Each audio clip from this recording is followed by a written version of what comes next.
promised you this story, and we want to show you this.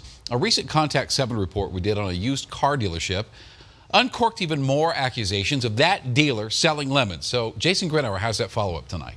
The first thing was it overheated. A clicking and a ticking. Car just stopped. My drive shaft went out. Motor itself, suspension. The transmission, the engine. I'm upset. Frustration. Kind of angry. These three strangers have nothing else in common other than they bought a car from the Sharpest Rides. How many of you have had problems with your vehicles from the Sharpest Ride?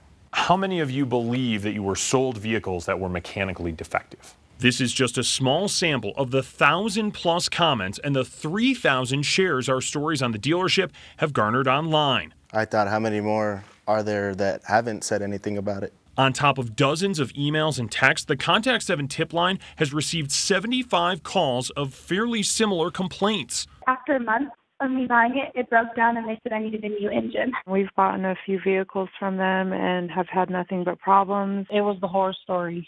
I literally got a lemon. The car that I just bought from them 2 weeks ago, and it's already breaking down. You're going to have issues. That's just, it's a used car. It's got moving parts. The Sharpest Rides general manager, Robert Lips, sat down with Contact 7 last week. Should you be selling cars that have problem after problem after problem in the first place? When it comes into the lot and you drive it and it's got the oil's good, the tires are good, it's not overheating when you check it out, and something happens in a week, I don't have a crystal ball. And then there was this. They sell it like if there was nothing wrong with it, knowing that there is something wrong with the vehicle. A former mechanic called a liar by the dealership's owner. Whoever's telling you that's got false, that's all false there. We received calls from 2 other former employees backing Ruben's story up. How do you respond to that volume of complaints? It's congruent with the number of cars we sell. I don't care the volume that they boast that they sell.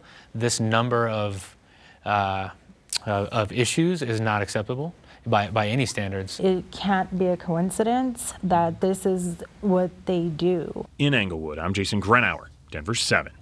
So what can these folks do? Well, Colorado's lemon law only applies to new vehicles, so that's out. But buyers could sue the dealership for fraud, theoretically. Tough to do since the dealership does sell all vehicles as is. And we're keeping in touch with all the alleged victims of the dealership as they try to sort out some sort of resolution, and I promise we'll keep you posted.